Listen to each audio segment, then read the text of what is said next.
Objetivo número 9. Determinar la longitud equivalente LE sobre D del codo y el porcentaje de desviación con respecto al valor reportado en la bibliografía. Las pérdidas menores se expresan en términos de la longitud equivalente. El concepto de longitud equivalente, LE sobre D, consiste en valorar cuántos metros de tubería recta del mismo diámetro producen una pérdida de carga continua que equivale a la pérdida que se produce por el accesorio.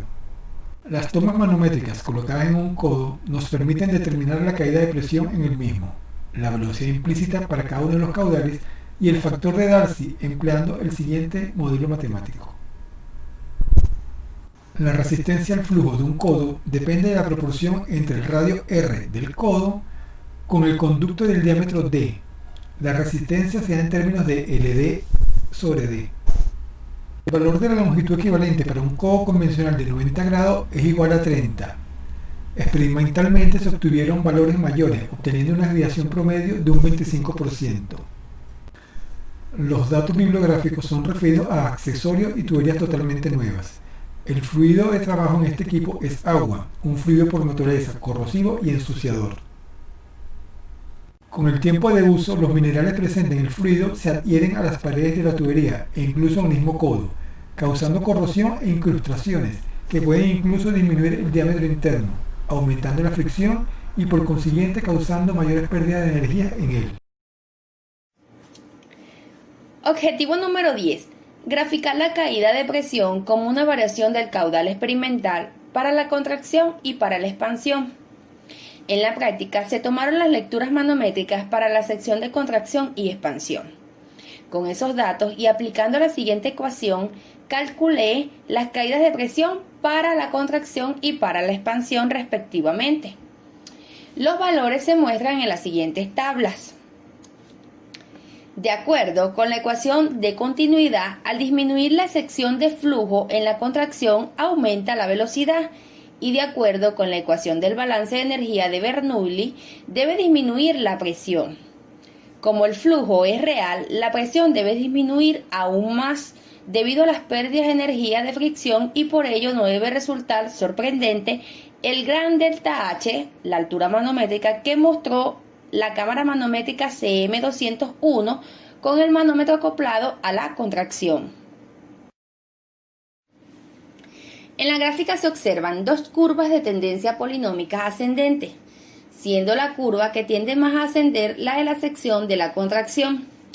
Los pequeños valores de delta H reportados en la sección de expansión se explican fácilmente notando que en la sección expandida la presión aumenta ya que disminuye la velocidad, pero a la vez la presión disminuye notablemente debido a las grandes pérdidas de energía por fricción. Estas grandes pérdidas se deben a la gran zona de vórtices que se crea después de la expansión. Como resultado, el cambio global de presión resulta pequeño para la expansión. De manera análoga, se explican los valores grandes de delta H para la sección de contracción. En la zona contraída se genera un aumento de la velocidad producto de la disminución de la presión. Y a pesar de haber pérdidas por fricción, al entrar el fluido en la zona contraída, no generan zonas de vórtices en ella con la magnitud en que se generan para la expansión. Por lo que casi toda la energía en forma de presión pasa al cabezal de velocidad, generando un gran delta H con la zona antes de la contracción. Objetivo número 11. Graficar las pérdidas de energía como una variación del caudal experimental para la contracción y para la expansión. Para realizar este objetivo, debemos calcular las pérdidas de energía para cada caudal experimental. Aplicando la ecuación de Bernoulli, calculamos dichas pérdidas para la expansión y contracción, quedándonos como resultado lo siguiente. Debemos saber que el mecanismo mediante el cual se pierde energía debido a una contracción súbita es bastante complejo. La turbulencia ocasionada por la contracción y posterior dilatación genera la pérdida de energía. Además, al fluir el fluido de un conducto menor a uno mayor a través de una dilatación súbita, su velocidad disminuye abruptamente, ocasionando una turbulencia que genera una pérdida de energía. Siguiendo con lo anterior, debemos observar que al graficar los valores de las tablas, ambas curvas siguen una tendencia polinómica cóncava, Los resultados de las gráficas nos muestran que las pérdidas de energía por expansión son considerablemente mayores. Objetivo número 12. Determinar el coeficiente experimental de la contracción y de la expansión y el porcentaje de desviación con respecto a los valores reportados en la bibliografía. Las pérdidas de energía son proporcionales a la cabeza de velocidad del fluido. Los valores experimentales de pérdida de energía generalmente se reportan en términos de un coeficiente de resistencia llamado K.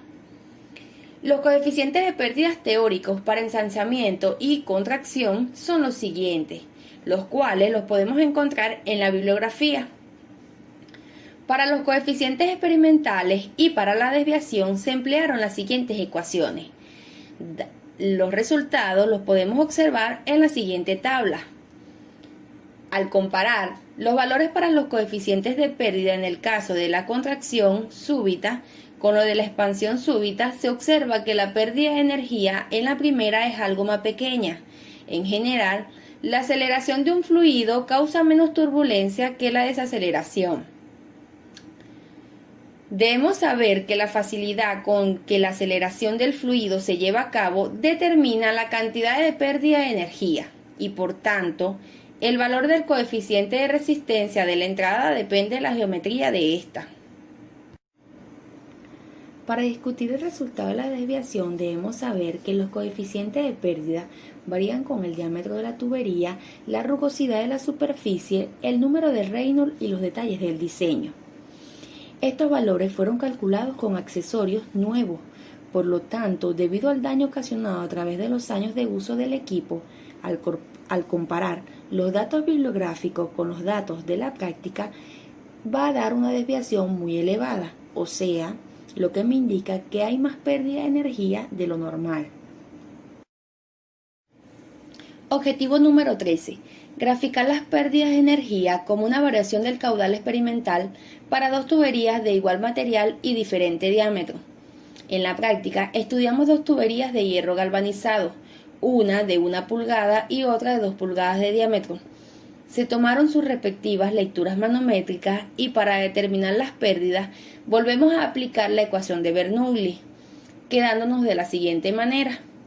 Las tablas 15 y 16 muestran las pérdidas obtenidas para las tuberías de hierro galvanizado y en la siguiente lámina observaremos las curvas que derivan de estas. A medida que un fluido fluye por un conducto ocurren pérdidas de energía debido a la fricción interna del fluido. Se conoce que si el diámetro es grande, se producirá una disminución de la velocidad del fluido dentro de la tubería, según el principio de continuidad. De manera que si el área de la sección transversal por donde circula el fluido es grande, manteniendo el caudal, debe haber una disminución de la velocidad como compensación. Por lo que al calcular las pérdidas de energía por fricción para la tubería de mayor diámetro, al ser estas inversamente proporcional al diámetro, resulta evidente que a menor velocidad, menores pérdidas. Los valores de pérdida de energía obtenidos para las tuberías de hierro galvanizado de distintos diámetros mostrados en la figura no permiten establecer de manera clara la tendencia de las pérdidas. Se conoce mediante la ecuación que las pérdidas dependen del cuadrado de la velocidad, por lo que se esperaba tendencia polinómica con alta dependencia para grado 2. Pero lo que sí podemos notar es que se cumple la teoría, ya que las pérdidas de energía para la tubería de 1 pulgada son mayores que las pérdidas de energía para la tubería de 2 pulgadas. Objetivo 14. Nos piden graficar las pérdidas de energía como una variación del caudal experimental para 3 tuberías de igual diámetro y diferente material. En la experiencia práctica se tienen 3 tuberías, una de hierro negro, una de hierro galvanizado y una de policloruro de vinilo, todas de 1 pulgada de diámetro. Se sabe que experimentalmente se recogieron los datos de las deflexiones manométricas a partir de las cuales se determinan las diferentes caídas de presión presentadas en la tabla 5. Haciendo uso de los modelos matemáticos, se puede obtener los diferentes valores para las pérdidas de energía en cada tubería. Se expresan en la tabla 19 y a partir de los cuales se construye el gráfico en la figura 9, en donde se observa que la tubería que genera mayores pérdidas es la de hierro negro, seguida de la de hierro galvanizado, y la que genera menores pérdidas es la de policloruro de vinilo. Todo esto se debe a que el material del cual está hecho cada tubería aporta una rugosidad absoluta, la cual representa la condición de superficie interior. Esta rugosidad incide en las pérdidas de energía en el flujo de fluido. A mayor rugosidad absoluta, mayor fricción con las paredes y por ende habrá mayores pérdidas, recordando que estas pérdidas dependen del factor de fricción y a su vez este depende del número de Reynolds y de la rugosidad relativa. En conclusión, la rugosidad absoluta de una tubería de policloruro de vinilo será menor que una de una tubería de hierro galvanizado y esta a su vez será menor que la rugosidad absoluta de una tubería de hierro negro. En el objetivo 15 nos piden determinar y comparar el factor de envejecimiento de las tuberías de 1 pulgada de diámetro de hierro negro, hierro galvanizado y policloruro de vinilo, igualmente para una de 2 pulgadas de diámetro de hierro galvanizado. El factor de envejecimiento indica cómo ha cambiado la rugosidad absoluta y se determina mediante el factor de fricción experimental y el factor de fricción teórico. Este último se calcula mediante el diagrama de Moody, mientras que el factor de fricción experimental se determina mediante la ecuación de pérdidas de energía, como se indica en esta tabla. En la tabla número 20 se indican los datos necesarios para determinar los valores presentados en la tabla 21 y 22, en donde se observa que para tuberías de 1 pulgada de hierro galvanizado y hierro negro, el factor de envejecimiento es mayor a 1, lo que quiere decir que la rugosidad ha aumentado. Esto puede ser a consecuencia que la tubería tiene un tiempo prolongado de uso o el agua que fluye a través de ella ha ensuciado, depositando partículas que dejan la superficie irregular y perturban el fluido, generando mayor fricción. Igualmente para la tubería de hierro galvanizado de 2 pulgadas de diámetro, mientras que para la tubería de policloruro de vinilo presenta valores de envejecimiento menores a 1, lo que quiere decir que la rugosidad ha disminuido. Objetivo número 16. Graficar las pérdidas de energía como una variación del caudal experimental de la válvula de globo y de la válvula de compuerta a 2 aperturas diferentes. Debemos saber que las válvulas se emplean para controlar la cantidad de fluido. En la válvula de globo, la pérdida de energía ocurre porque el fluido debe seguir una trayectoria compleja de la entrada a la salida, pues primero se mueve hacia arriba y luego hacia abajo, alrededor del fondo de la válvula y después gira de nuevo hacia la salida, por lo que se crea mucha turbulencia. Cuando la válvula de compuerta se encuentra abierta por completo, proporciona poca obstrucción del camino del fluido, y esta obstrucción es la que ocasiona las turbulencias en la corriente. Por lo tanto, la válvula de compuerta es una de las mejores para limitar la pérdida de energía. En el equipo de pérdida de energía tenemos un tramo en el cual están ubicadas la válvula de compuerta y la de globo, una a continuación de la otra. En cuanto a la experiencia práctica, se cuantificaron las pérdidas de energía en dicha válvula a 2 porcentajes de apertura, 25% y 100%.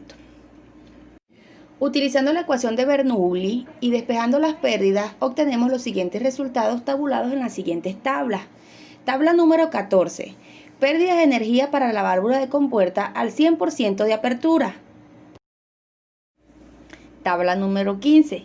Pérdidas de energía para la válvula de compuerta al 25% de apertura. Tabla número 16. Pérdidas de energía para la válvula del globo al 100% de apertura. Tabla número 17. Pérdidas de energía para la válvula del globo al 25% de apertura. En la figura número 10 podemos observar que las pérdidas encontradas cumplen con la teoría antes expuesta. La válvula del globo al 100% supera a la válvula de compuerta al 100% en pérdidas, pero ambas se ven superadas por la válvula de compuerta al 25% y la válvula del globo al 25%, ya que el estrangulamiento del fluido al 25% ocasiona mucho más vórtices. También podemos observar que para ambas, en sus 2 aperturas, las pérdidas aumentan conforme se aumenta el caudal de trabajo. Mientras mayor sea el flujo de fluido, más fricción se genera entre este y el cuerpo de la válvula, acarreando a mayores pérdidas independientemente de su apertura.